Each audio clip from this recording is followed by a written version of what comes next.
हवाले से मैं आपके सामने थोड़ी देर गुफ्तगू करना चाहता हूं और इंशाअल्लाह आप समझोगे, क्योंकि मेरी उर्दू उतनी हार्ड नहीं है, हार्ड तो है मगर बोलने की आदत अब खत्म हो गई है। मैंने जिस आयत करीमा की तिलावत का शर्फ हासिल किया, सुने सब गौर से, उसका तर्जमा सीधा साधा तर्जमा यह है, लक़द काना लकुम फी रसूलिल्लाहि उस्वतुन हसना।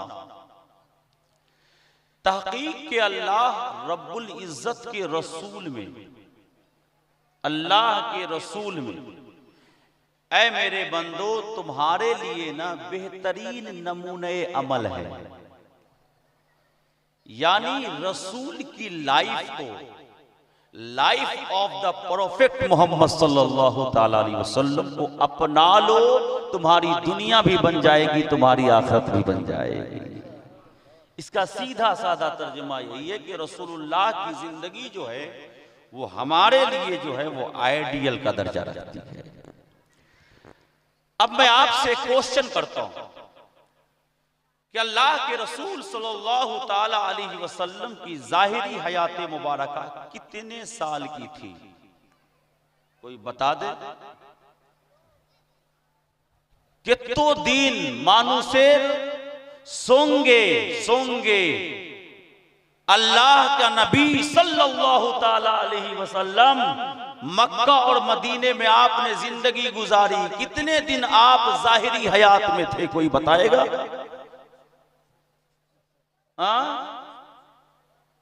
63 करेक्ट, 63। अल्हम्दुलिल्लाह, सुनिए और इल्म भी हासिल करते चले जाइए। कितना? 63। लेकिन मोहम्मद अरबी सल्लल्लाहु ताला अलैहि वसल्लम की वो उम्र पाक जो आपने नबूवत के ऐलान के बाद गुजारी, वो फकत 23 थी। वो कितने साल? 23। और ऐलाने नबूवत करने से पहले, यानी लोगों को बताने से पहले कि ऐ लोगों मैं अल्लाह का नबी हूं, उससे पहले उस मुस्तफा ने 40 साल की जिंदगी गुजार दी। आप क्या सोचते हो कि मुस्तफा आइडियल किस जिंदगी के लिए है? क्या उस 23 साला जिंदगी ही हमारे लिए आइडियल है कि जब मुस्तफा जाने रहमत ने 40 साल की उम्र में आपने ऐलान नबूवत फरमाया था? या मुस्तफा जाने रहमत की वो सारी उम्र जो आपकी जाहिर हयात है, वो सारी उम्र हमारे लिए आइडियल है? वो इस बुनियाद पर कि नमाज जो आई वो मुस्तफा के नबूवत के ऐलान के बाद, रोजे जो फर्ज हुए वो मुस्तफा जाने रहमत के ऐलान नबूवत के बाद, हज जो फर्ज हुआ मुस्तफा जाने रहमत के ऐलान नबूवत के बाद, ज़कात जो फर्ज हुआ मुस्तफा जाने रहमत के ऐलान नबूवत के बाद। तो आए मुसलमानों, मुस्तफा जाने रहमत सिर्फ नमाज ही के लिए हमारे आइडियल नहीं है, मुस्तफा सिर्फ हज के लिए हमारे आइडियल नहीं है, मुस्तफा सिर्फ ज़कात के लिए हमारे आइडियल नहीं है, मुस्तफा सिर्फ रोजे के लिए हमारे आइडियल नहीं है, बल्कि मुस्तफा का बचपना भी हमारे लिए आइडियल है, मुस्तफा की जवानी भी हमारे लिए आइडियल है, मुस्तफा की कुल जिंदगी हम उम्मती के लिए। सुभान अल्लाह, सुभान अल्लाह। अच्छा बुझते पारছেন तो? नमाज आई कब? 40 साल पड़े ऐलाने नबूवत के बाद। रोजा कब? 40 साल पड़े। हज कब फर्ज हुआ? 40 साल पड़े। ज़कात कब फर्ज हुआ? 40 साल पड़े। तो आप क्या सोचते हो कि वो मोहम्मद अरबी 40 साल बाद की जो जिंदगी गुजारी, क्या वही जिंदगी हमारे लिए आइडियल है? नहीं नहीं मुसलमानों, सिर्फ वही जिंदगी हमारे लिए आइडियल नहीं है। नबी का बचपना उठा करके देखो और उस बचपने को अपनी जिंदगी के लिए नमूने अमल बना लो, तो कसम खुदा की दुनिया में तुमसे बेहतर सुभान अल्लाह, सुभान अल्लाह। दुनिया में तुमसे बेहतर मनुष्य कोई हो ही नहीं सकता है। अब मैं आपको बताऊं कैसे। नमाज ही के लिए नबी आइडियल नहीं है, रोजे के लिए ही हमारे नबी हमारे आइडियल नहीं है, ज़कात के लिए ही हमारे नबी हमारे आइडियल नहीं है, हज के लिए ही हमारे नबी हमारे आइडियल नहीं है। आप उठाइए बुखारी शरीफ, बहुत लंबी हदीस है, मैं सिर्फ आपको उस हदीस पाक का खुलासा मैं आपके सामने बयान कर रहा हूं। आप उठाकर पढ़ोगे तो आपको पता चलेगा कि सबसे पहले वही जो मुस्तफा जाने रहमत पर नाजिल हुई ना, वो क्या थी जानते हो? इक़रा बिस्मि रब्बिकल्लज़ी खलक़। कहां? गारे हिरा में। कहां? गारे हिरा में। ज़हन को हाजिर रखिएगा तो बहुत अच्छी बातें सुन लीजिएगा। बहुत इल्मी गुफ्तगू, मैं इधर टाइम पास नहीं करता। आधा घंटा बोलूंगा इंशाल्लाह, आधा घंटा में बहुत चीजें दे करके जाऊंगा। इक़रा बिस्मि रब्बिकल्लज़ी खलक़। सबसे पहली वही जो नाजिल हुई मुस्तफा जाने रहमत के सीने पर जो उतारी गई, आपके वजूद पर जो डाली गई, वो इक़रा बिस्मि रब्बिकल्लज़ी खलक़। कौन कुरान जानते हो? वही कुरान जिसके बारे में अल्लाह ने फरमाया, लौ अनज़लना हाज़ल कुराना अला जबलिन लराइतहु ख़ाशियम मुतसद्दिअम मिन खश्यतिल्लाह। ये वो कुरान है कि अगर इसे पहाड़ पर उतारा जाता तो पहाड़ मूस बन जाता। पहाड़ मूस तो बुझते पड़वे न अपनी, मूस बन जाता, राख हो जाता, राख जर्रा जर्रा हो जाता। अगर उस कुरान को पहाड़ पर उतारा जाता, पहाड़ कितना सख्त होता है कि अगर 50 आदमी मिलकर करके भी हथौड़ा चलाना चाहे ना तो 24 घंटा क्या सालों लग जाते हैं, फिर भी वो पूरा का पूरा पहाड़ रेजा रेजा नहीं होता है। लेकिन कुरान इतनी ताकतवर किताब कि अगर उसे पहाड़ पर उतार दिया जाता तो पहाड़ मूस बन जाता। मगर वाहरे मुस्तफा का सीना, जिसे खुदा ने अलम नशरह लका सदरक से ताबीर किया है, अल्लाह ने अपने कलाम को मुस्तफा के सीने पे उतारा। सिर्फ उतारा ही नहीं, मुस्तफा के सीने को इतना मजबूत कर दिया कि कुरान के बोझ को सीने मुस्तफा बर्दाश्त। सुभान अल्लाह, सुभान अल्लाह। कुरान के बोझ को सीने मुस्तफा ने बर्दाश्त कर लिया। वही कुरान का नुज़ूल अगर पहाड़ पर होता ना तो पहाड़ मूस बन जाता। लेकिन मुस्तफा का सीना देखो, मुस्तफा का सीना देखो।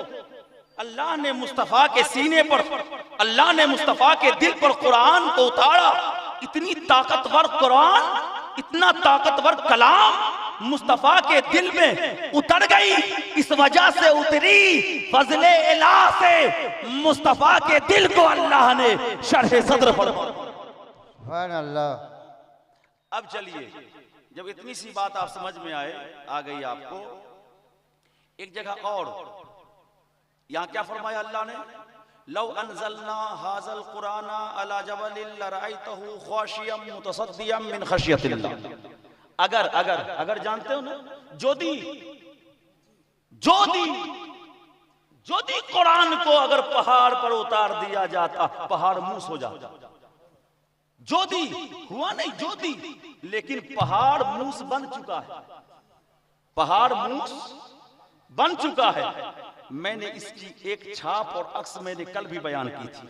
हज़रत मूसा ने फरमाया था, रब्बी अरिनी अनजुर इलैक। ऐ मेरे रब, मैं तुझे देखना चाहता हूँ, मेरे रब, मैं तुझे देखना चाहता हूँ, मेरे रब, मैं तुझे देखना चाहता हूँ। रब ने फरमाया लन तरानी, ऐ मूसा तू मुझे नहीं देख सकता, तू मुझे नहीं देख सकता। हजरत मूसा ने फरमाया, मौला देखूंगा ही, देखना चाहता हूँ, मौला तेरे जलवे को देखना चाहता हूँ। रब फरमाता मूसा तू नहीं देख पाएगा। मूसा फरमाते मैं देखना चाहता हूँ। जब मूसा का इसरार बढ़ा ना तो अल्लाह ने इरशाद फरमाया, ऐ मूसा सुन, ये जो पहाड़ है ना सामने में, मैं इस पर अपनी एक तजल्ली को बिखेर रहा हूं, अपनी एक तजल्ली को बिखेर रहा हूं।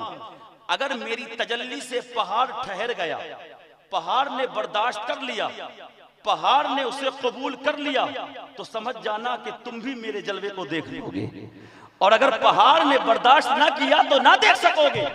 आप कुरान उठाकर पढ़ो, पता चलेगा अल्लाह ने पहाड़ पर तजल्ली दी, पहाड़ मूस बन गया। पहाड़ क्या हो गया? मूस हो गया। यहाँ क्या फरमाया? लव अनज़लना हाज़ल कुरान अला जबलिन लरायतहु खाशियम मुतसद्दिअ। ये तजल्ली इलाही भी सिफत है और कलाम इलाही भी सिफत है, दोनों सिफतें खुदा है। कुरान क्या है? खुदा का कलाम है ना, खुदा का कलाम, ये भी सिफत खुदा है। तजल्ली ये भी सिफत खुदा है। तो देखो एक सिफत पड़ी तो पहाड़ मूस हो गया। इसी से अंदाजा लगा लो, अगर कुरान वही सिफत, कुरान जो सिफत है खुदा की, अगर वो कलाम पहाड़ पर नाजिल होता तो वो क्या हो जाता? मूस बन जाता। मगर मुस्तफा के सीने को अल्लाह ने इतनी वुसअत ताकत अता फरमा दी कि उस भारी भरकम कुरान को मुस्तफा के सीने में उतार दिया। और उस मुस्तफा का करम देखो कि आज हमारे इलाके में हाफिज़े कुरान बन बन कर पूरे कुरान को अपने सीने में। नारे तकबीर, नारे तकबीर, नारे रिसालत, नारे रिसालत, है ना, जिसे हाफिज़े कुरान कहते हो। यहाँ तो बहुत अच्छा है, रमजान आया, सूरत तरावी, तारा तारी तारा तारी, सूरत तरावी तारा तारी हो जाएगा। हाँ? हाफिज़े कुरान लागे किंतु नहीं, मौलवी साहब खूब देर हो जावे, खूब देरी हो जावे। ये ठीक है, सूरत तरावी ठीक, उल्पो समय लगता है, हो जाता है।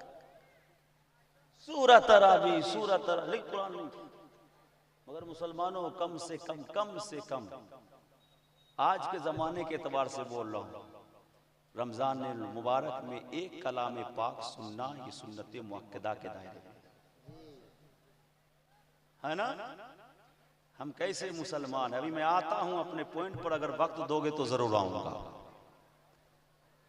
तारा तारी कुरान को, लेकिन जानते हो उस हाफिज जो पूरा कुरान सुनाता है, मुस्तफा के सीने को अल्लाह ने इतना मजबूत कर दिया। और जब मुस्तफा ने अपने उम्मत को दिया ना, तो इतना आसान कर दिया कि इस्लाम का बच्चा उस कुरान को याद कर ले तो मुकम्मल कुरान को अपने सीने में बसा ले, मुकम्मल कुरान को अपने सीने में बसा लेता है। वो है कुरान की अजमत। तो देखिए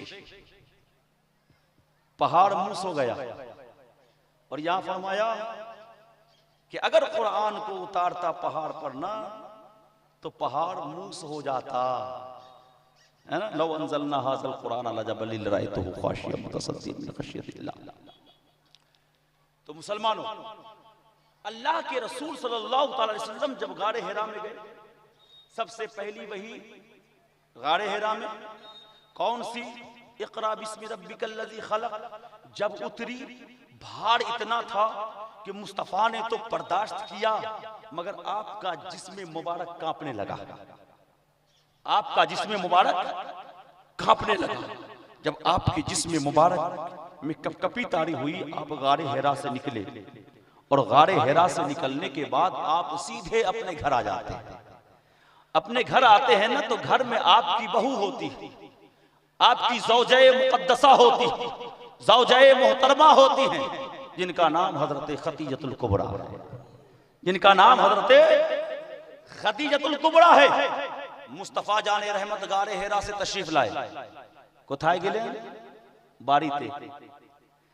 आपने इरशाद फरमाया, ज़म्मिलूनी ज़म्मिलूनी, ऐ मेरी शरीके हयात मुझे चादर ओढ़ाओ, चादर ओढ़ाओ, चादर ओढ़ाओ। मुझे खौफ है, मुझे डर लगता है कि कहीं मुझे कुछ हो न जाए। बुझते परसेंट तो गारे हिरा वही का उतरना, मुस्तफा जाने रहमत का बर्दाश्त करना, उस बर्दाश्त की वजह से जिस्म में कपकपी तारी होना, फिर गारे हिरा से हम सब के नबी का निकल कर फिर अपने बारी में आना और अपनी अहलिया अपने वाइफ से फरमाना कि ज़म्मिलूनी ज़म्मिलूनी, ऐ खदीजा मुझे चादर उड़ाओ, चादर उड़ाओ, डर है कि कहीं मुझे खौफ न हो जाए।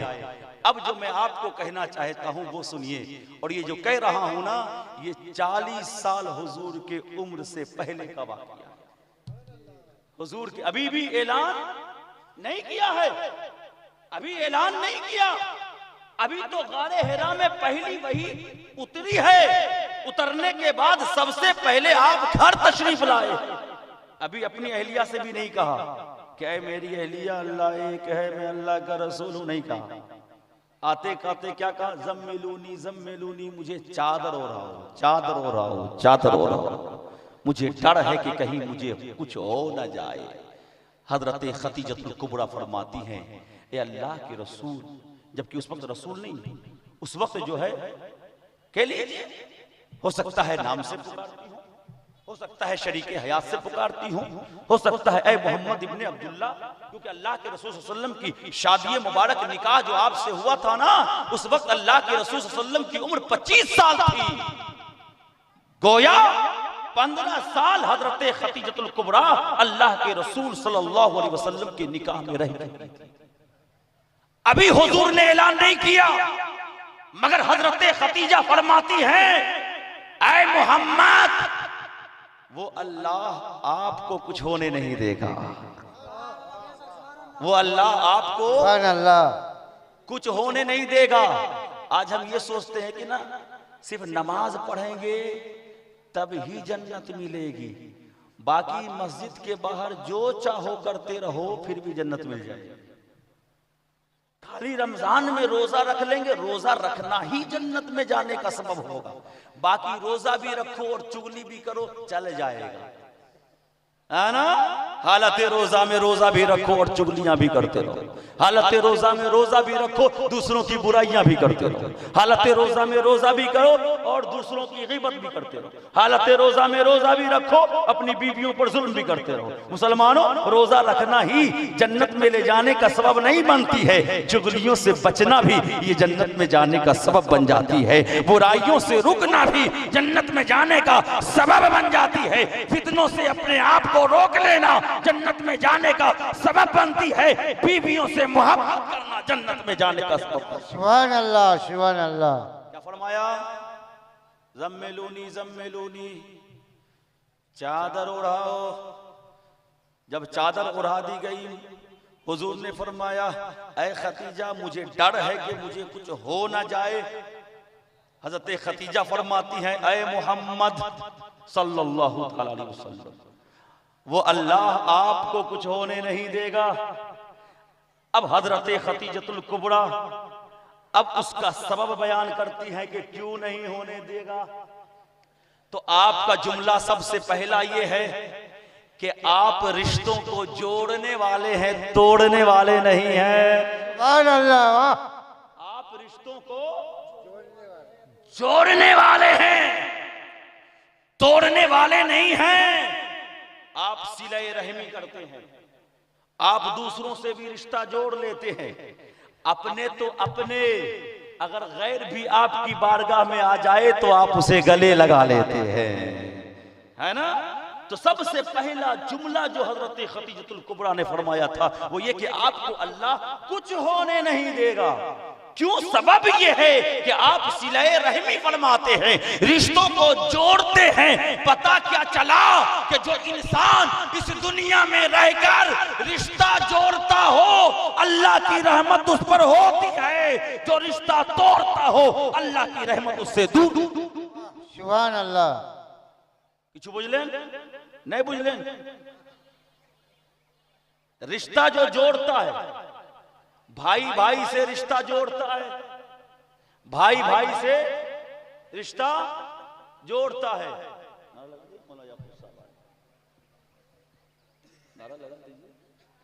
नारे तकबीर, नारे तकबीर, नारे रिसालत, गौस का दामन, खाजा का दामन, अशरफुल औलिया का दामन, हजरत अल्लामा मौलाना याकूब अली अशरफी साहब, नारे तकबीर। तो मुसलमानों, रिश्ता जोड़ने वालों पर अल्लाह की रहमत होती है, रिश्ता को तोड़ने वालों पर अल्लाह की रहमत नहीं होती। आज भाई भाई से टूटा हुआ है कि नहीं? आज भाई बहन से टूटा हुआ है कि नहीं? आज बहन की दुश्मनी भाई से चल रही है या नहीं? आज बहन बहन से राग कर रही है या नहीं? मुस्तफा जाने रहमत की सुन्नत सिर्फ ये नहीं है कि नमाज पढ़ लो, रोजे रख लो, हज कर लो, ज़कात कर लो, बैठ करके पानी पी लो। नहीं, मुस्तफा की सुन्नत ये है कि रिश्तों में मोहब्बत पैदा करो, क्योंकि जहां मोहब्बत होती है वहां खुदा की रहमत। सुभान अल्लाह, सुभान अल्लाह। रिश्तों में मोहब्बत होती है वहां खुदा की रहमत होती है। কি বুঝতে পারলেন? বিবি সঙ্গে ভালোবাসা করতে হবে, ভাই সঙ্গে ভালোবাসা করতে হবে, বোন সঙ্গে ভালোবাসা করতে হবে, মায়ের সঙ্গে ভালোবাসা করতে হবে, বাপের সঙ্গে ভালোবাসা করতে হবে, পিসি সঙ্গে ভালোবাসা করতে হবে, কাকার সঙ্গে ভালোবাসা করতে হবে। जितनी रिश्तेदारी है सबके साथ भालोबासा करना होगा। अगर देखो तो मुस्तफा की सुन्नत अपना लो। देखो दुश्मन आ रहा है मेरे सामने से, अगर हाथ बढ़ाए हाथ मिला लो, सीने से लगे तो सीना मिला लो, क्योंकि ये मुस्तफा की सुभान अल्लाह, क्योंकि ये मुस्तफा की सुन्नत है। ये एक बात है ना। अब चलिए दूसरी बात। हजरत खतीजतुल कुबरा ने फरमाया, अल्लाह रब्बुल इज्जत आपको कुछ होने नहीं देगा। एक वजह क्या है कि आप रिश्तों के दरमियान में सिले रहमी करते हैं, आप मोहब्बतों से रिश्तों को जोड़ते हैं, रिश्तों को तोड़ते नहीं हैं। मगर दूसरा जो जुमला हजरत खतीजतुल कुबरा ने फरमाया ना, वो ये कि मैंने आपको जिंदगी भर ये पाया है कि आपने कभी मीठा कोथा नहीं कहा है। जब भी देखा हूं आपकी जुबान से कोई जुमले निकलते हुए तो हमेशा सच बोलते देखा है। तो पता क्या चला, हजरत खतीजतुल कुबरा मुस्तफा के उम्मतियों को दर्स दे रही हैं। ऐ मुस्तफा मोहम्मद अरबी के चाहने वालों, सुनो, अगर चाहते हो कि हमारी जिंदगी में अल्लाह की रहमतें हो तो जिंदगी में मीठा कोथा मत बोलना, जब बोलना तो सच बोलना। अल्लाह की रहमतों का नुज़ूल, सुभान अल्लाह, सुभान अल्लाह। अल्लाह की रहमतों का नुज़ूल होता रहेगा। कौन कह रही है? हज़रत खतीजतुल कुबरा रज़ी अल्लाह ताला अन्हा।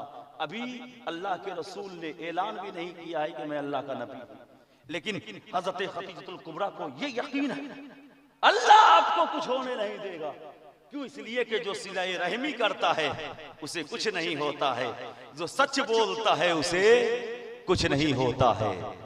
और तीसरा जुमला हजरत खतीजतुल कुबरा का ये था कि ऐ मोहम्मद अरबी सल्लल्लाहु ताला अलैहि वसल्लम, अल्लाह आपका कभी बुरा नहीं चाहेगा, आपके साथ कुछ भी बुरा नहीं होगा। वो इसलिए कि आपकी जिंदगी आपके खुद के लिए नहीं जीते हैं, अगर जीते हैं तो वो आप दूसरों के लिए जिया करते हैं। तो आज का मुसलमान आप मुआशरे में उठा कर देखो, हर कोई इंसान जो जीता है वो अपने लिए जीता है।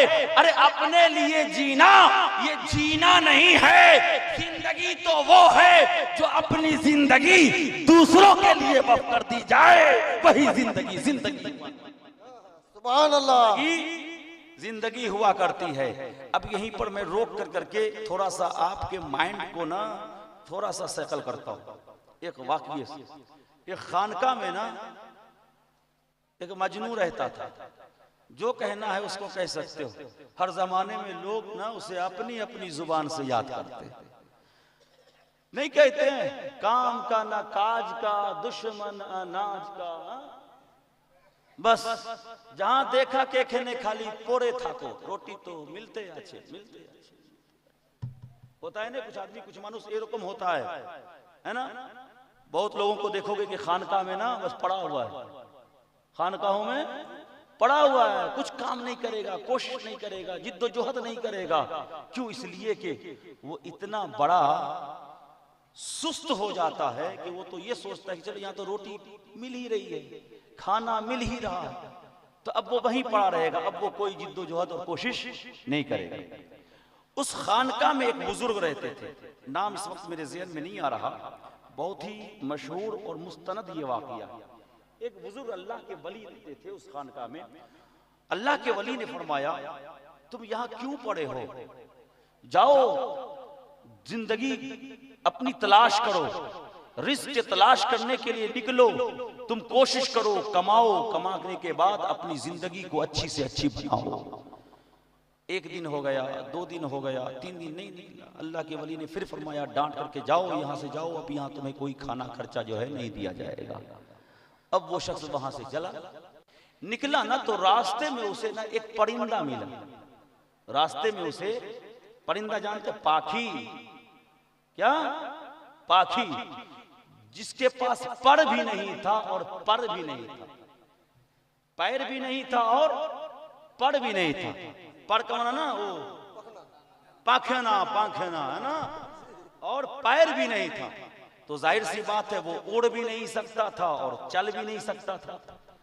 वो वहीं पर ना बैठ गया, ये सोचते हुए, अरे ये तो चल भी नहीं सकता है, ये उड़ भी नहीं सकता, ये तो माजूर है ना, देखता हूं कि ये अपनी जिंदगी का रिस्क कहां से तलाश करता है, अपनी जिंदगी का खाना भोजन कहां से तलाश करता है। तो वो बैठा वहीं रहा कि देखूं इसका पेट कैसे भरता है। तो देखते देखते ना एक परिंदा सामने से उड़ता हुआ आया, दूसरा परिंदा, ओन्नो है ना, ओन्नो परिंदा उड़ता हुआ आया। उसके चोंच में ना कुछ दाने थे, उसने अपने चोंच को ना, वो परिंदा जो अपाहिज था ना, उसके चोंच के अंदर डाला और उसके चोंच में जो दाने थे ना, उसने अपने दाने उस अपाहिज परिंदे के मुंह में डाल दिया, उस अपाहिज परिंदे के मुंह में डाल दिया। उसने जब देखा ना, अरे वाह, आज तो मुझे और भी ज्यादा यकीन हो गया है कि अल्लाह की मखलूक में से जो जहां भी हो ना, अल्लाह उस तक उसका रिस्क पहुंचा देता है। सुभान अल्लाह। अब ना वो वहां से आगे नहीं बढ़ा, वही था ना, न काम का न काज का, दुश्मन अनाज का, फिर चला गया खानकाह। और जब खानकाह गया ना, फिर अल्लाह के उस बुजुर्ग ने देखा है, फिर तुम आ गए, जाओ कमाओ। उसने कहा, आज मुझे ना अल्लाह के रज़्ज़ाक़ होने पर तो पहले से यकीन था, लेकिन आज यकीन कामिल हो गया है, आज यकीन कामिल हो गया है। तो कहा कैसे? कहा मैं जब गया बाहर तो ऐसा ऐसा वाकया देखा है ना, तो मैंने देखा कि देखो उस अपाहिज तक अल्लाह रिस्क पहुंचा देता है, तो हम तक भी अल्लाह इस खानकाह में रिस्क पहुंचा देगा, अल्लाह हम तक भी इस खानकाह में रिस्क पहुंचा देगा। अल्लाह के बुजुर्ग ने फरमाया, बेवकूफ, तुमने अपाहिज को अपनी तरह समझकर उससे दर्श लिया है। अरे दर्श लेना था तो उससे लेता जो उड़ता हुआ आया और उस मजबूर की मदद की। अरे तू भी जा, अपनी जिंदगी खुद के लिए मत गुजार, अगर जीना है तो दूसरों के लिए गुजार, क्योंकि जिसकी जिंदगी दूसरों के लिए गुजरती है, अल्लाह की बारगाह में उसकी जिंदगी सुभान अल्लाह, सुभान अल्लाह, है ना। लेकिन आज क्या है, अपने बाप की संपत्ति अपने भाई को देना नहीं चाहते। वारे मुस्तफा की उम्मती, वारे इस्लाम के मानने वालों, बापेर संपत्ति 2 बीघा जमीन और 2टा भाई, बड़ो भाई सोचबे कि 1.5 बीघा আমি নিয়ে লিব और आधा बीघा छोटो भाई के दिए दिए, है ना। बंगला गलत होगा, किंतु जब बोलेंगे नहीं तो सीखेंगे नहीं, है ना। जो बोल रहा हूं ये आप ही के लिए बोल रहा हूं, आपके काम आ जाए बस। होता है कि नहीं होता? होता है ना। अरे अपने लिए तो कुत्ता भी जी लेता, अपने लिए तो कुत्ते भी जी लेते हैं। अरे कुत्तों की तरह अपनी जिंदगी मत बनाओ, जो खुद के लिए जीता हो, दूसरों से छीन कर अपने रिज़्क़ के सामान को इकट्ठा करता हो। अरे जिंदगी जीना हो तो दूसरों के लिए जियो, क्योंकि दूसरों के लिए जीना ही हकीकत में जीना। सुभान अल्लाह। दूसरों के लिए जीना हकीकत में जीना। तो क्यों हजरत खदीजतुल कुबरा फरमाती है, अल्लाह आपको हमेशा महफूज रखेगा, आपको कुछ मत होगा, कुछ नहीं होगा, आपके साथ कुछ परेशानी नहीं होगी। इसलिए कि आप ना, आपकी जिंदगी जो है ना, मैं देख रही हूं ना कि आपकी जिंदगी जो जी रहे हैं ना, वो खुद के लिए नहीं जी रहे हैं, वो आप जो जीते हैं दूसरों के लिए जीते हैं। चौथी बात हजरत खदीजतुल कुबरा ने फरमाया था कि आप ना गरीबों का बोझ भी उठा लेते हैं। मालूम है आपको वाकया, एक बुढ़िया कि गेठर को लेकर करके घर तक पहुंचा दिए, बुढ़िया को पता तक नहीं था। उसने पूछा, अल्लाह के रसूल मोहम्मद अरबी ने, हुजूर ने दरियाफ्त किया बुढ़िया से, क्या बुढ़िया तेरा यही घर है? उसने कहा यही घर है, तुम क्यों आई यहाँ वहां से? बुढ़िया कहने लगी, वहां एक मोहम्मद नाम का शख्स आया है, सुनती हूं कि बहुत बड़ा साहिर है, जो उसको देखता है ना उसी की दीवानी हो जाती है। मैं उसी साहिर और जादूगर से बचते हुए मैं यहाँ आई हूँ। तो अब मोहम्मद अरबी फरमाते, सुन, जिससे बच कर करके तू यहाँ आई है ना, वो जात कोई और नहीं, वो मोहम्मद मैं ही हूँ। अब जब बुढ़िया सुनती है तो बोल पड़ती है, मोहम्मद ऐसा है तो कलमा पढ़ाओ, हम तेरा कलमा पढ़ते हैं, ला इलाहा इल्लल्लाह सुभान अल्लाह, सुभान अल्लाह, मुहम्मदुर रसूलुल्लाह। चलो चलते चलते एक और हदीस से पाक सुनो। अल्लाह के रसूल सल्लल्लाहु अलैहि वसल्लम की बारगाह में सहाबा का जमघट होता था। जब जमघट होता था ना, एक दिन ऐसा हुआ, बहुत सारे सहाबे किराम बैठे हुए थे, दरवाजे से एक सहाबी रसूल तशरीफ लाए। उससे पहले ही अल्लाह के रसूल सल्लल्लाहु अलैहि वसल्लम ने फरमाया कि सबसे पहले इस दरवाजे से जो दाखिल होगा ना, वो जन्नती होगा। सुभान अल्लाह। सबसे पहले इस दरवाजे से जो शख्स दाखिल होगा वो जन्नती होगा। तो एक सहाबी रसूल उस दरवाजे से दाखिल हो गए। सब सहाबा ने उस सहाबी को देखा, देखो जन्नती, मुस्तफा ने इसकी जिंदगी ही में इसे जन्नती कहा। और मुस्तफा जिसे जो कह दे वो हो करके रहता है, क्योंकि हकीकत में जुबान मुस्तफा की होती है, कलाम खुदा का होता है ना। जुबान मुस्तफा की होती है, कलाम खुदा का होता है, बात खुदा की होती है। फिर दूसरे दिन मुस्तफा जाने रहमत ने फरमाया कि आज भी जो इस गेट से, इस दरवाजे से सबसे पहले अंदर आएगा ना, वो जन्नती होगा। इत्तेफाक से वही सहाबी रसूल फिर उसी गेट से सबसे पहले आए। फिर सबने देखा, 3 मर्तबा यूं ही हुआ। उस अल्लाह के रसूल सल्लल्लाहु अलैहि वसल्लम के बारगाह में ना एक जवान बैठा हुआ था, जवान शख्स था, जवान सहाबी रसूल। हमारे और आपकी तरह जवानी नहीं कि जलसा सुनने आएंगे तो इशा की नमाज छोड़ करके आएंगे और जलसा सुन करके जाएंगे तो फजर भी गोल कर देंगे। वाह रे मुसलमान, यही है हमारा मुसलमान। जलसे सुनने के लिए भी बहुत कम ही आते हैं मुसलमान, बल्कि जो सुनने के लिए आए ना वो बैठे रहते हैं, और जो नहीं सुनने के लिए आते हैं वो टहलते घूमते रहते हैं। जिसकी किस्मत में जो मिलने का होता है वो अपनी किस्मत में लेकर के जाता है ना।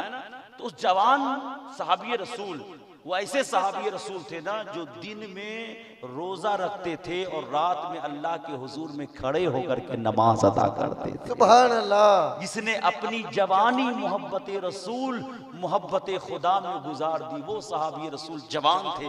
उन्होंने सोचा कि मैं दिन में रोजा रखता हूँ, रात में नमाज पढ़ता हूँ, फिर भी मुझे अल्लाह के रसूल ने जन्नती नहीं कहा। दिल में ख्याल पैदा, आखिर ये सहाबी, ये मेरा साथी, चाचा के उम्र के, काका के उम्र के, मुस्तफा जाने रहमत ने 3 मर्तबा इसे जन्नत की बशरत दी थी। अब चौथे दिन ना वो जवान जो थे ना, वो गए और कहा, काका मैं आपकी सोहबत में कुछ दिनों तक रहना चाहता हूं, आपकी सोहबत में, मैयत में अपनार सोंगे, है ना, किछु दिन हमें थाकते चाहे, है ना, किछु दिन। साहबी रसूल ने फरमाया ठीक है रहो। पहला दिन हुआ, दोनों सहाबी रसूल एक ही रूम में अलग अलग बिस्तर पर सोए हुए। जो जवान सहाबी थे ना, वो रात में 12 बजे 1 बजे बिस्तर से ऐसे आंख खोल खोल करके देख रहे, देखूं कौन सी इबादत है कि जिस इबादत की बुनियाद पर अल्लाह के रसूल ने जन्नत की बशारत दे दी। रात में 2 बजे 1 बजे उठ उठ करके देखते थे, पता चला नहीं वो भी तो सोए हुए। 1 दिन हो गया, 2 दिन हो गया, 3 दिन हो गया, वही देखा। जब देखा अरे कुछ भी तो नहीं है, पहली रात भी सोए रहे, दूसरी रात भी सोए रहे, तीसरी रात भी सोए रहे, कुछ तो नहीं है। सोचा कुछ नहीं, हो सकता है कि मेरी वजह से ये रात को नमाज नहीं पढ़ रहे हो सकता है मेरी वजह से ये इबादत नहीं कर रहे हो। उन्होंने कहा नहीं, अब मुझे जाना चाहिए, हो सकता है कि मेरी वजह से इनको दिक्कत और परेशानी हो रही हो, है ना। 3 दिन, ये 3 की अहमियत बहुत अहम है। मेहमानी के लिए आओ ना तो 3 दिन से ज्यादा मत रहो, वो दामाद मत बनो। पहले का दौर था कि जब दामाद अपने ससुराल बाड़ी आता था ना, तो बोला जाता था कि दाने दाने पर लिखा है खाने वाले का नाम, और आज बोला जाता है बोड़े बोड़े पर लिखा है खाने वाले का नाम, है ना। जब तक पूरा ससुरेर बाड़ी का पूरा बोड़ा चावल नहीं खा लेगा तब तक दामाद जाएगा, है ना। पहले दाने दाने पर लिखा था खाने वाले का नाम, आज बोड़ा बोड़ा पर लिखा है खाने वाले। तो मुसलमानों में जो कह रहा हूं, साहबी रसूल हो सकता है मेरी वजह से चलेगा, इजाजत चाहिए, मैं जा रहा हूं। साहबी रसूल ने अर्ज किया क्यों? अपनी तबीयत से तो आए थे, और कुछ दिन ठहरते और कुछ दिन रुक जाते, क्यों जा रहे हैं? बात ये थी कि मैं अल्लाह के रसूल सल्लल्लाहु अलैहि वसल्लम ने आपको बशारत दी थी ना, जन्नत की बशारत दी थी ना आपको, तो मैंने सोचा कि हो सकता है कोई आपका इंपोर्टेंट कोई अमल होगा, कोई ऐसा अमल होगा जो अमल मैं नहीं जानता हूं मगर अल्लाह और उसके रसूल के नजदीक महबूब और प्यारा होगा। हो सकता है कि मुस्तफा जाने रहमत ने उसी अमल के बुनियाद पर आपको जन्नत की बशारत दे रहे हो, और मैं वही अमल को देखने के लिए आया था। लेकिन मैंने 3 रात आपकी मईयत में रहा, 3 शब गुजार दी, मगर आपसे कोई अमल हमने नहीं देखा, बल्कि आपको भी तो घूमते हुए पाया। उसने कहा कि नहीं, अच्छा महिला जे आछे, लड़का तौलिया लेकर के जा रहा है, आप लोग से जो भी हो, ये मस्जिद का चंदा है ना, जहां तक हो सके जितना भी हो सके आप लोग देने की कोशिश करें, अपने सामी से डरे बगैर, है ना, सामी से डरे बगैर, वरना तो बहुत लोगों के दिल में डर होता है कि तो दें, ओ 500 टका मुझको कमाने में इतना ये लगता है, तुम लुटा रही हो। नहीं, आप दान करोगी अल्लाह आपको अजर देगा, आपका सामी दान करेगा अल्लाह आपके सामी को अजर देगा। हर इंसान जो इस दुनिया में करेगा, कल आखिरत के मैदान में उसी इंसान को उसका अजर मिलता हुआ नजर आएगा। तो साहबी रसूल थे ना कि नहीं, मेरा तो कोई ऐसा अमल नहीं है, मैं रात को तो नहीं उठता, कोई ऐसा खास अमल नहीं है। हाँ, एक अमल है मेरे पास, अपने मोन में सोच, एक अमल है मेरे पास जो मेरी आदत है। मेरी आदत ये है ना कि जब मेरे पास खाना होता है और मैं खाने के लिए बैठता हूं, और उसी वक्त में अगर कोई भूखा चला आए ना, तो मैं उस खाना को खुद नहीं खाता हूं, उस भूखे को खिला दिया करता हूं। मैं उस खाने को खुद नहीं खाता हूं, भूखे को खिला देता हूं। तो पता क्या चला, उसने कहा वल्लाह वल्लाह हाजा, कसम खुदा की यही आपका वो अमल है जिस अमल की बुनियाद पर अल्लाह ने दुनिया ही में आपको जन्नत की बशारत। तो पता क्या चला, अपने लिए तो जीता छागुल भी है, अपने लिए तो जीता जानवर भी है, लेकिन ये जिंदगी नहीं है जो अपने लिए जिया जाए। जिंदगी तो वो मोतबर है जो खुद के लिए नहीं औरों के लिए जिया जाए। अब मैं 2 बात बोलूंगा, मैं खत्म कर दूंगा, क्योंकि मैं जानता हूं मौलाना याकूब साहब तशरीफ ले आ चुके हैं, है ना, और ये जहां आते हैं वहां जलजला बर्पा हो जाता है ना। हाँ, 2 चीज मैं बोलूंगा बहुत इंपॉर्टेंट, और ये आपके लिए नहीं है, ये किसके लिए है? आपकी बहू जुन्नो, आपकी बेटी जुन्नो, महिला जुन्नो, जो मैं इंपोर्टेंट आज की इस महफिल से मैं आपको मैसेज देना चाहता हूं। अन-निज़ाफ़तु निस्फुल ईमान, पाकी आधा ईमान है। पाकी, अगर इंसान पाक नहीं रहेगा ना तो भूत तो धोड़बे, चुड़ैल तो पकड़बे, जिन्नात का असर तो होगा, लेकिन अगर कोई पाक और साफ रहे ना और अल्लाह के जिक्र में मशगूल रहे तो कसम खुदा की उस पर किसी बदरूहों का असर नहीं हो सकता है ना। मैं आपको बताऊं, दो मसले मैं आपके सामने बयान करके जाता हूं। चाहे आपकी बेटी हो, चाहे आपकी बहू हो, अक्सर बेशतर जगह में क्या होता है, नेल पॉलिश लगाते हैं। नेल पॉलिश, नेल पॉलिश जिसे कहते हैं ना, है ना, नेल पॉलिश लगाते हैं। खास कर करके जो दुल्हन जो 2025 में शादी हो या 2024 में अभी अभी शादी हुई हो, 6 महीने हुए हों, 7 महीने हुए हों, 8 महीने हुए हों, उसकी पॉलिश का रंगत नहीं उतरने पाता। और एक बात जान लो कि औरतों पर भी गुस्ल फर्ज है। औरतों पर क्या है? गुस्ल फर्ज है। महीने में तो एक दिन तो है ही।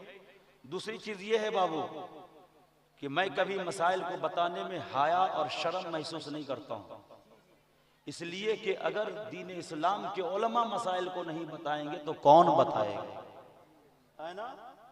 महीने में तो एक मर्तबा, फारिग होने के बाद तो एक मर्तबा जो गुस्ल है वो तो फर्ज है ही। 12 महीने में 12 मर्तबा गुस्ल तो फर्ज ऐसे ही है। उसके अलावा जो शौहर और बीवी के दरमियान के जो हुकूक होते हैं, उस हुकूक के अदा करने के बाद भी गुस्ल दोनों पर फर्ज हो जाता है ना। जो ज़ौजैन, जो वाइफ और हस्बैंड के दरमियान में जो होते हैं, जो उनके रिश्ते कायम होते हैं, फिर उस रिश्ते कायम होने के बाद उन पर गुस्ल फर्ज हो जाता है, फर्ज। अब अगर एक चूल भी अगर नहीं भीगा ना, भीगा जानते ना, तो फिर वो पाक नहीं होती है।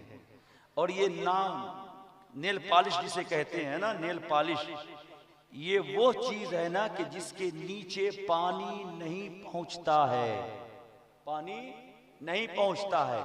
वो 1 बाल्टीन, 5 बाल्टीन, 2 बाल्टीन तो दूर की बात, 100 समुंदर में भी उसको फेंक दो ना, फिर भी वो पाक नहीं होगी। 100 समुंदर के अंदर उसे डुबकी लगवाने बोलो, फिर भी वो पाक नहीं होगी। तो ऐ मेरी मुसलमान औरतों, अगर चाहते हो कि मेरा जिस्म पाक रहे तो नेल पॉलिश को अपनी जिंदगी से हटाओ। हटा कर करके वजू करोगी तो पाक हो जाओगी, गुस्ल करोगी तो है ना। और जब तक आपके क्या बोलते हैं, नोक पॉलिश ना, नोक पर अगर उस पॉलिश का असर बाकी रहेगा तो यकीन जान लो आप कभी भी पाक नहीं हो सकती। दूसरी चीज, लिप पॉलिश जानते हो? लिप पॉलिश, ठोट पॉलिश, पीछे से मदद मिल जाती है बंगला में। लिप स्टिक तो वो हर जगह बोला जाता है ना, ठीक है, वो तो इंग्लिश वर्ड है ना, हर जगह इस्तेमाल होता है। जो मैं साइंसी तहकीक के मुताबिक आपके सामने रख रहा हूं, बहुत इंपॉर्टेंट चीज है। आज बहुत लोग स्वामी जो है ना कहता अगर नहीं लगाएगी तो अनुष्ठान में नहीं ले जाएंगे। क्यों? तुमने शादी इसलिए किया है कि दूसरों के सामने ले जाकर के उसको दिखाओ। जैसे अनुष्ठान में एक ही पिंडाल में सबको बैठा के खिलाते हो ना, ये भी इस्लाम नहीं है। सुन लो, है ना। मोर बीबी एदिक, तोर भाई ओदिक। कितना खल्त मल्त होता है, फिर भी मुसलमान कहते यही इस्लाम नहीं है। किस इस्लाम की बात करते हो? अनुष्ठान का एक पिंडाल बना देते हो और उसी में मर्द को भी दाखिल करो, औरतों को भी दाखिल करो और सब बन समर कर करके जाए। अपने घर में जितना साफ सुथरा नहीं रहेगी ना, उतना जो है अनुष्ठान में साफ सुथरा होकर के जाएगा। इसका मकसद तो जान लो। ये तो जाहिर ही पता चलता है ना कि ये जो है ना औरत अपने स्वामी के लिए नहीं सजती है, ये दूसरे मोहल्ले के लिए सज रही है। ये तो जाहिर है ना, इसलिए कि अपने स्वामी के लिए सजती तो बाहर निकल कर सजना नहीं होता, घर के अंदर सजती और कहती ऐ मेरे स्वामी सुन, मेरी जो जीनत है वो तुझसे है, अगर तू राजी हो गया तो रब राजी थी, सुभान अल्लाह। राजी हो गया। लेकिन घर में वही गोबर है ना, गोरुड़ दूध दुहेगी, हाँ? पकाते पकाते पूरा एकदम कपड़ा एकदम सन जाएगा, कोई जीनत नहीं, कोई पाकी नहीं, कोई सफाई नहीं। लेकिन जहां सुनेगी अनुष्ठान अच्छे, फिर देखिए सजना और संवरना मत पूछिए। ऐ इस्लाम की खवातीन, आपके हुस्न को देखने का हक फकत आपके स्वामी को इस्लाम ने करार दिया है। मैं तो इसका भी कायल नहीं हूं कि जलसा गाह में कोई औरत आए और वो बेपर्दा के आए, मैं इसका कायल नहीं। दुनिया कुछ कहे, मैं इसका अगर आना है तो पर्दे में आओ।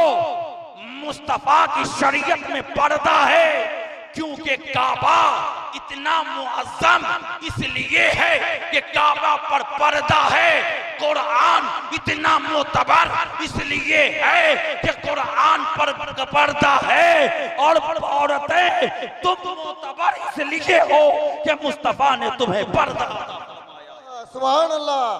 काबा मोतबर इसलिए कि काबा पर गिलाफ, कुरान मोतबर इसलिए कि कुरान पर गिलाफ, औरत मोतबर इसलिए कि मोतबर कब, जब गिलाफ। लेकिन आज टीवी पर तो पर्दा है मगर बीबी पे पर्दा नहीं है ना। टीवी पे पर्दा है, गाड़ी पे पर्दा, 4 व्हीलर 1700 में कहीं पॉलिश इसका खराब ना हो जाए। बेटा तुम गाड़ी के चक्कर में हो, कहीं घर की गाड़ी खराब ना हो जाए। तुम बाहर की गाड़ी के चक्कर में मत पड़ो, अंदर की गाड़ी को बेहतर करो। अगर घर के अंदर की गाड़ी ठीक हो गई, इसलिए कि 2 पहिए आपके हैं, 2 पहिए आपके बहू के हैं, सबको जोड़ दो तो 4 व्हीलर हो जाता है। 4 पहिए सही है तो जिंदगी बेहतर होती है, एक शेष हो जाता है तो जिंदगी खत्म हो जाती है ना। दोनों पहिए को, अपने पहिए को भी ठीक करो। पंचर अगर हुआ तो फिर घर खराब हो जाएगा। न अपने पहिए को पंचर होने दो, न अपने बहू के पहिए को पंचर होने दो। बस मैं तो, मेरे कोई ठीक नहीं है, जब बोलेंगे तब शेष है ना।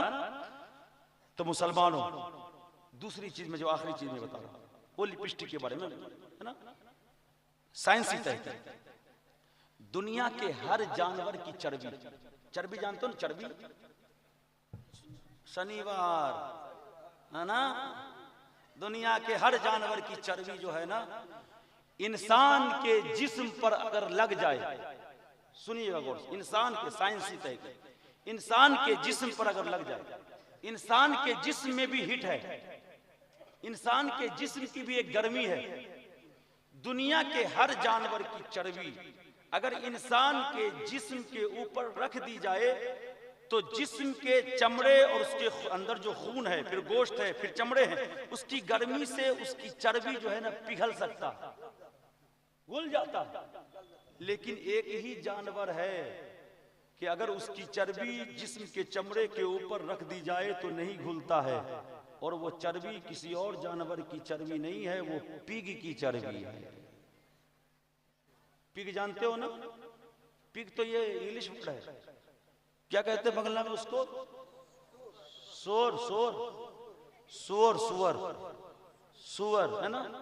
ये साइंसी तहकीक है, साइंसी, कि अगर जिस्म है ना, जिस्म के ऊपर में किसी भी जानवर की चर्बी रखो तो जिस्म में भी गर्मी है, गर्मी, इसमें भी हीटिंग है, तो आपके जिस्म की गर्मी की वजह से ना वो आहिस्ता आहिस्ता वो नरम पड़ जाएगा। लेकिन एक ही जानवर ऐसा है कि जिस जानवर की चर्बी को अगर आप अपने जिस्म के ऊपर चमड़े पर मलो ना तो फिर भी वो नरम नहीं होगा, वो गलेगा नहीं, भूलेगा नहीं। और साइंटिस्टों ने बताया है कि लिपस्टिक में जो चर्बी मिलाई जाती है वो सूअर की चर्बी मिलाई जाती है। किस चीज की? यही वजह है कि वो रंग जो होता है ना वो पिघलता नहीं है, वो चिमट जाता है, वो चिपक जाता है। तो आज अगर आपके घर में अगर ऐसी चीजें हो तो उसे दूर कर दो, क्योंकि इस्लाम से इसका वास्ता नहीं है। ये लगाने से तुम खूबसूरत नहीं हुए हो, अल्लाह ने तो हमें तख्लीक के एतबार से खूबसूरत बनाया है। कुरान में खुदा ने फरमाया लक़द खलक़नल इंसाना फी अहसनी तक़वीम। अल्लाह ने 18,000 मखलूक को पैदा किया और सारे मखलूकों में सबसे ब्यूटीफुल, सबसे हसीन, सबसे खूबसूरत अगर किसी मखलूक को बनाया है तो वो इंसान को बनाया है, चाहे वो मर्द हो या औरत। सुभान अल्लाह, सुभान अल्लाह। तो हम दुनिया के रंगों पर क्यों नाज करें? हमें जो खुदा ने रंग दिया है ना वो रंग ही अजीब है। वो ऐसा रंग है जिससे खुदा भी प्यार करता है, मुस्तफा भी प्यार करता है।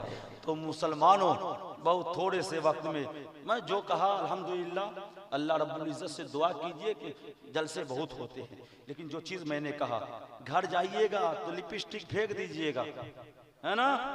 आपसे भी कह रहा हूं, अगर बहू जिसकी शादी हो गई हो तो लगाने नहीं दीजिए, है ना। कोशिश कीजिए कि लगा, क्या होगा, क्या फायदा होगा। फायदा कोई एक फायदा बता दो, लेकिन नुकसान उससे बहुत सारे। वो ये है कि इस्लाम और शरीयत इसकी इजाजत नहीं देती है ना। वो चीजें आपके लिए हराम है।